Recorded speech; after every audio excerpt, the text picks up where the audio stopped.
We spoke to an environmental protester whose video from a motorway gantry went viral, and she told us that only direct action and civil disobedience can tackle climate change. Louise Harris is the Just Stop Oil protester who wept as she brought thousands of cars to a halt as COP started. Hello, my name is Louise. I'm 24 years old, and I'm here. I'm here because I don't have a future. She was remanded to prison and released on Wednesday. There's a court case in December. She spoke to me for her first interview since her release.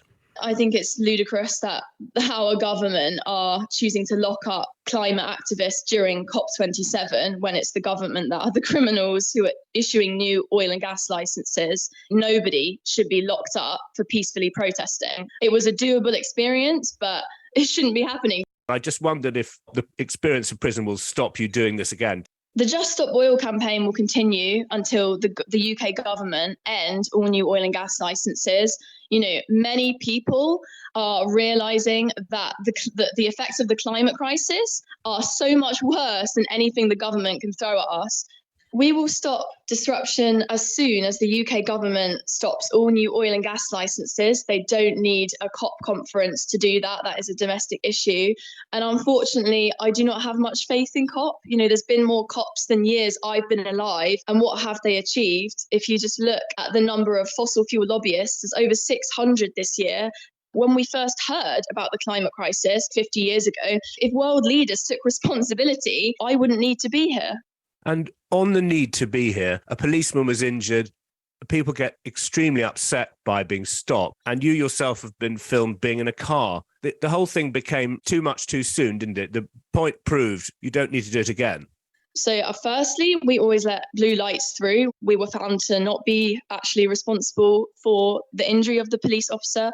I am an ordinary person, part of a society which is unfortunately completely reliant on fossil fuels. I can't afford an electric car. Electric cars also aren't the solution. The point is that, you know, people are dying now around the world because of the climate crisis. The government could stop our proportionate disruption to this crisis by just ending all new oil and gas licenses. I think many people would like a discussion about policies and what the country could do. And I'm hearing in some of what you're saying, I'm hearing a policy argument. I'm just wondering what no new oil exploration licenses looks like.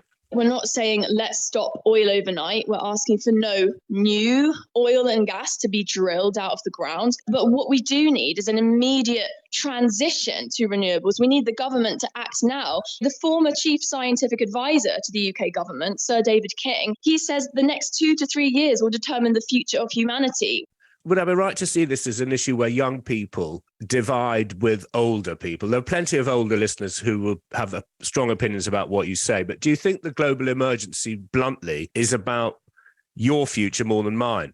I think everybody alive right now will be affected by this crisis in their lifetime. So everyone should be concerned about this crisis. But yes, the younger generations, of course, they're going to be deprived of more. They're being deprived of more because, we have a future that's being taken from our hands by a government that is meant to protect us. The clip of you weeping, addressing the camera, went viral. You basically been assisted by social media? Or did you want to go viral? Whenever we do actions, whenever we're doing speeches and testimonials to explain what we're doing, we hope that reaches as many people as possible. So yeah, absolutely, I'm glad. And although of course there's always haters and hatred, there's actually many people reaching out to me saying they've realised for the first time how urgent this situation is. And that will be there, your footprint forever on electronic. Whenever people search your name, future employers, future partners, everyone, you'll always be there weeping on a gantry.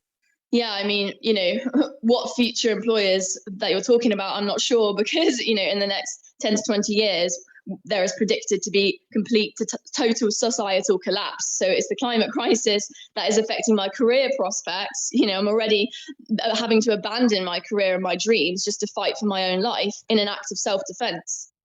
Louise Harris, and earlier our coverage of a middle-of-the-night deal at COP.